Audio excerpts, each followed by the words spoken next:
Buenas noches. Quiero compartir con ustedes un tema que me dio el Señor y espero que sea de bendición para ustedes tanto como lo ha sido para mí. El título de esta enseñanza es Crecimiento de la Fe y está basado en la cita bíblica Mateo 13, 31 al 32. Pero antes de comenzar en el tema, que es bastante interesante, por cierto, vamos a orar y a poner este tiempo en manos del Señor. Amén. Bueno, Padre, en este momento, Señor, me presento delante de tu presencia, Señor, cuando tú me has dado el privilegio de exponer tu palabra. Te pido, amado Espíritu Santo, que seas tú mismo el que use mis labios, Señor, que seas tú llenándome de tu sabiduría, de tu unción. Dame el denuedo, Señor, para poder transmitir esta enseñanza que tú me has dado, Señor. Te pido que esta enseñanza, Señor, tenga lugar en los corazones de cada uno de los que escuchen esta enseñanza, Señor. Que esta semilla que sea sembrada hoy traiga frutos al 30, al 60, al 100 por uno, Señor. Padre, de manera que nuestra fe vaya creciendo, vaya en aumento día a día, Padre amado. Señor, en tu nombre yo reprendo todo espíritu inmundo de las tinieblas que quiera venir a molestar, perturbar y fastidiar. Lo reprendo y lo echo fuera en el nombre poderoso de Jesús.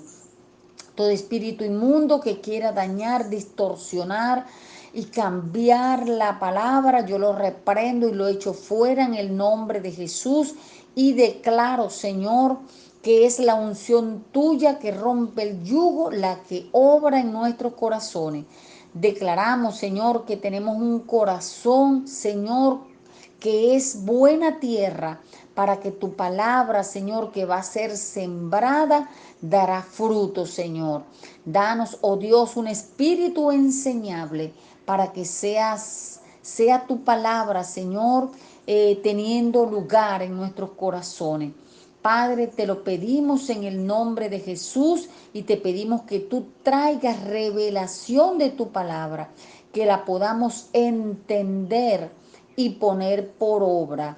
Te lo pedimos en el nombre de Jesús. Muy bien, vámonos a la palabra en Mateo 6, 24 al 26. Yo estoy usando la versión Reina Valera. Usted use la que usted tenga, porque la palabra de Dios es viva y eficaz en cualquier versión que usted tenga. Amén. Leamos. Ninguno puede servir a dos señores, porque o aborrecerá al uno y amará al otro, o estimará al uno y menospreciará al otro. No podéis servir a Dios y a las riquezas. Por tanto os digo, no os afanéis por vuestra vida, qué habéis de comer o qué habéis de beber, ni por vuestro cuerpo, qué habéis de vestir. No valéis, no, no es la vida más que el alimento y el cuerpo más que el vestido. Mirad las aves del cielo, que no siembran, ni ciegan, ni recogen en graneros, y vuestro Padre Celestial las alimenta. ¿No valéis vosotros mucho más que ellas? Fíjense, hermanos, que de este pasaje podemos sacar muchas cosas, muchas cosas. Primero, el valor que Dios nos da y el valor que Dios le da a cada cosa, porque el Señor nos manda a no afanarnos. Primero, por qué habemos de comer, qué habemos de qué vamos a beber o qué vamos a vestir. Acuérdense que el comer y el vestir fue, bueno, desde que Adán pecó, la primera preocupación. Acuérdense que ellos se dieron cuenta que estaban desnudos, el Señor los vistió. Usó piel de animal y los vistió. Y la otra preocupación era el comer, que el Señor les dijo, bueno, ahora vas a trabajar para ganarte el pan diario, cuando lo tenían todo. Entonces, hermanos, esa ha sido una de las mayores preocupaciones que tiene el hombre. Pero el Señor aquí nos manda a no afanarnos por lo que hemos de comer, lo que hemos de beber o lo que hemos de vestir. Dice, no es la vida más que el alimento. O sea, hermanos, mire, la vida es el regalo que Dios nos dio. Entonces, ¿va a valer más el alimento que la vida? No, no es más valiosa, no es más valioso el alimento que la vida, porque el Señor sabe que necesitamos, porque ¿de qué nos sirve un alimento y no tengamos la vida? Póngase a detallar eso, mi hermano. Entonces, no valoramos lo que sí tenemos, que es la vida, ese don, ese regalo que Dios nos ha dado, ¿verdad? Y dice que el cuerpo tampoco es más valioso, o sea, el vestido no es más valioso que el cuerpo. Porque ¿qué hace usted con tener un vestido, un traje elegante, una ropa de marca o sencillamente una buena vestimenta y, y no le sirve el cuerpo? Entonces pónganse a pensar eso, ¿verdad?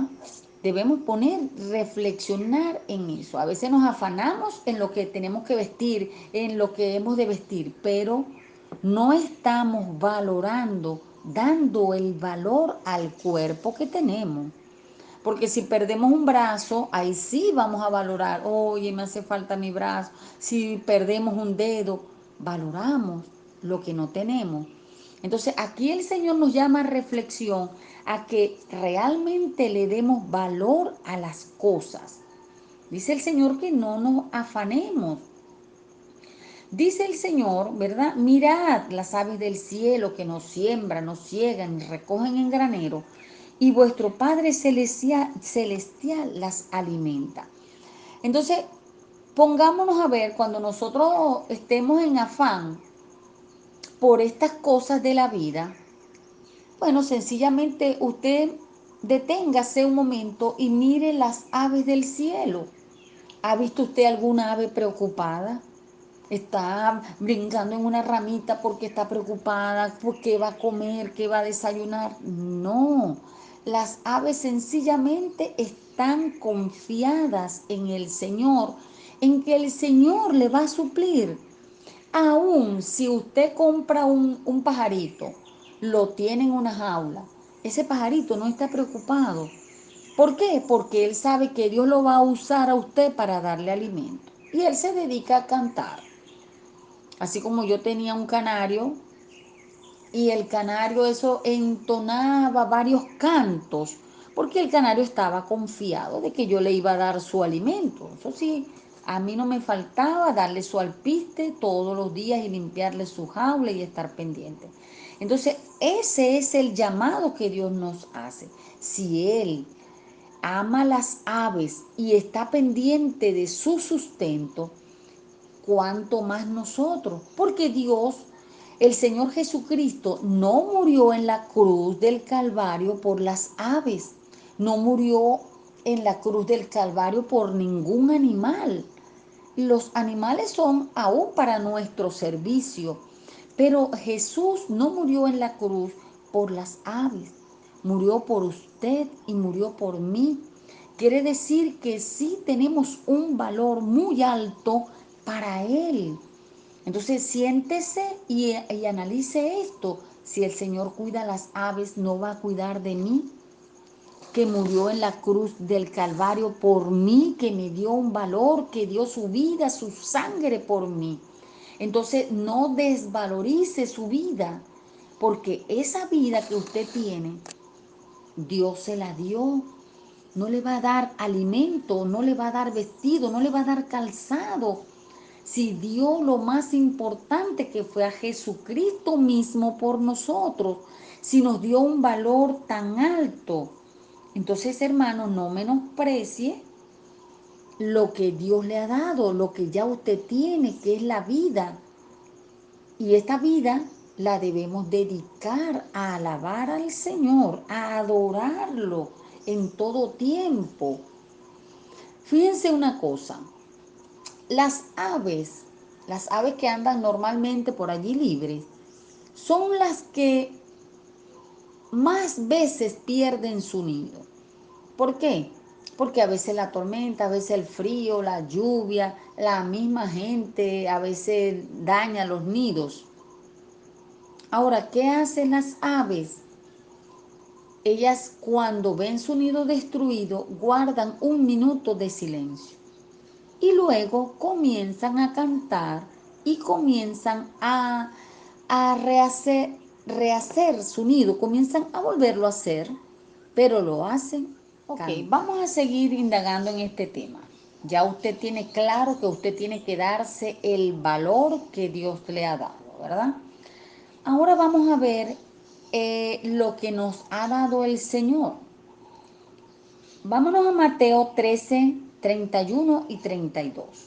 Dice, otra parábola les refirió diciendo, el reino de los cielos es semejante al grano de mostaza que un hombre tomó y sembró en su campo, el cual a la verdad es la más pequeña de todas las semillas.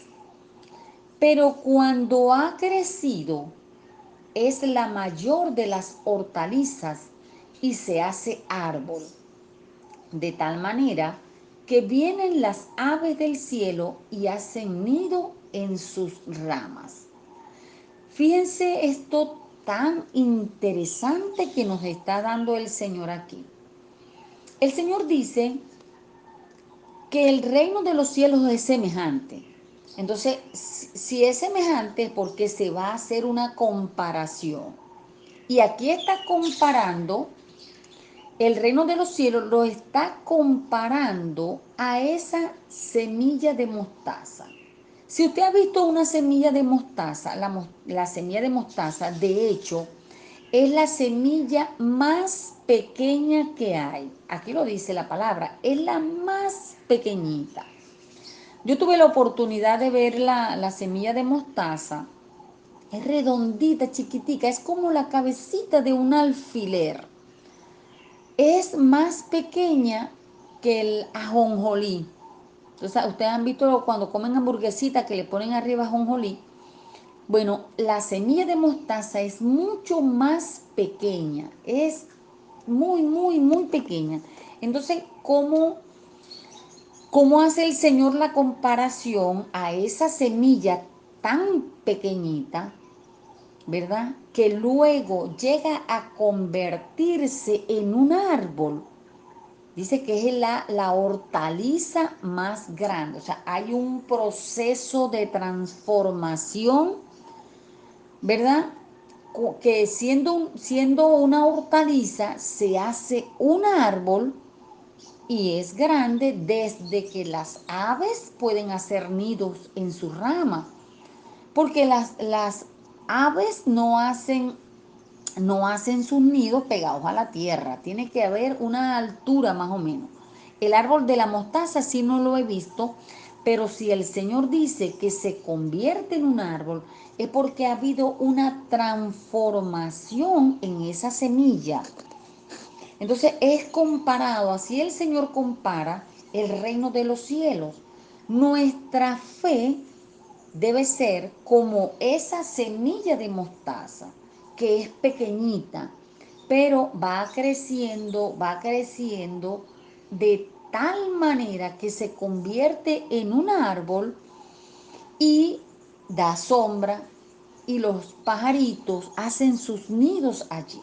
Entonces no es solamente para su propio beneficio, sino es que se benefician otros con ese árbol. Fíjense que en Romanos 12:3 el Señor dice, digo pues, por la gracia que me es dada a cada cual que está entre vosotros, que no tenga más alto concepto de sí que el que debe tener, sino que piense de sí con cordura, conforme a la medida de fe que Dios repartió a cada uno. Entonces, fusionando estos dos versículos, fíjense que el Señor nos habla del grano de mostaza que se convierte en un árbol que es productivo, que es de beneficio para las aves y para nosotros, por supuesto, lógicamente. Así el Señor nos dice que es nuestra fe. El Señor me está diciendo acá en Romanos 12:3 que Él le dio la misma medida de fe a cada uno. No le dio a alguien más fe y a otro menos, porque entonces sería injusto, porque el Señor nos dice que debemos tener la fe como ese grano de mostaza, como ese grano de mostaza que es pequeñito y llega a convertirse en un árbol. Entonces, así es la metamorfosis de nuestra fe. Comienza por algo bien pequeñito, porque a todos el Señor nos dio la medida de fe y esa fe tiene que ir en aumento, tiene que crecer. La fe no puede quedarse estática, no puede menguar, sino que tiene que crecer, crecer. En Romanos me dice que cada quien piense de sí con cordura. ¿Qué quiere decir esto? Yo no puedo tirarme, por ejemplo, un ejemplo, yo no puedo tirarme o echarme de que yo soy una mujer de super fe, que mi fe bueno, pues mayor que todas, pero tampoco puedo decir, no, yo no tengo fe. Cónchale, Dios a mí no me dio fe, yo no valgo nada, yo no tengo ningún valor, yo no sé hacer nada. Hermano, porque usted no puede hacer ninguna de esas dos cosas, porque su pensamiento de sí mismo debe ser con cordura, valorándonos, dándonos el valor que ya Dios nos dio y tomando lo que Dios nos ha dado. A todos nos dio la medida de fe, la misma medida de fe. Entonces usted no puede decir ni que es una persona que tiene la super fe y tampoco puede menospreciarse diciendo que usted no tiene fe, ¿verdad? ¿Por qué pasa esto? Porque nos desvalorizamos, no tomamos en cuenta el valor que ya Dios nos dio como hijos de Dios, que somos representantes del reino de los cielos. Pero es el uso de la fe la que la va a hacer crecer o la va a hacer quedarse en un mismo tamaño. Usted decide si usted quiere hacer crecer su fe o quiere quedar estancado por toda la vida. Allá en Mateo 17, 19, 20, cuando el Señor, cuando le llevaron, un hombre le lleva a los discípulos de Jesús, le llevó el muchacho que era lunático. Entonces ellos no pudieron liberar a ese muchacho. Entonces ellos se fueron a Jesús. Y fíjense lo que dice en Mateo 17, 19, 20, dice, viniendo entonces los discípulos a Jesús aparte, le dijeron, ¿por qué nosotros no pudimos echarlo fuera? Jesús le dijo, por vuestra poca fe, porque de cierto os digo que si tuvieres fe como un grano de mostaza. No está haciendo la comparación a esa medida de fe que le dieron, que es como un grano de mostaza. También se está refiriendo a la fe que tiene la semilla de mostaza que va creciendo hasta convertirse en un árbol. Entonces, si usted en las cosas pequeñas no desarrolla la fe, ¿Cómo va a pretender que su fe crezca hasta convertirse en un árbol que dé sombra y que dé mucho fruto? Tiene que comenzar a usar la fe. La fe tiene que darse cuenta, dar pasos de fe. ¿Para qué? Para que esa fe vaya creciendo, vaya en aumento. A esa fe se refería Jesús cuando dijo, si tuviera fe como un grano de mostaza, como esa semilla de mostaza. Entonces así tiene que ser nuestra fe. Nuestra fe comienza pequeñita, pero a medida que vamos desarrollando la fe, que vamos creyéndole al Señor, que vamos aplicando el conocimiento que ya Dios nos ha dado, esa fe va en aumento, va creciendo, va fortaleciéndose hasta convertirse en un árbol. Entonces, mis amados hermanos, deje crecer la fe, déjela crecer, hágala crecer usted mismo.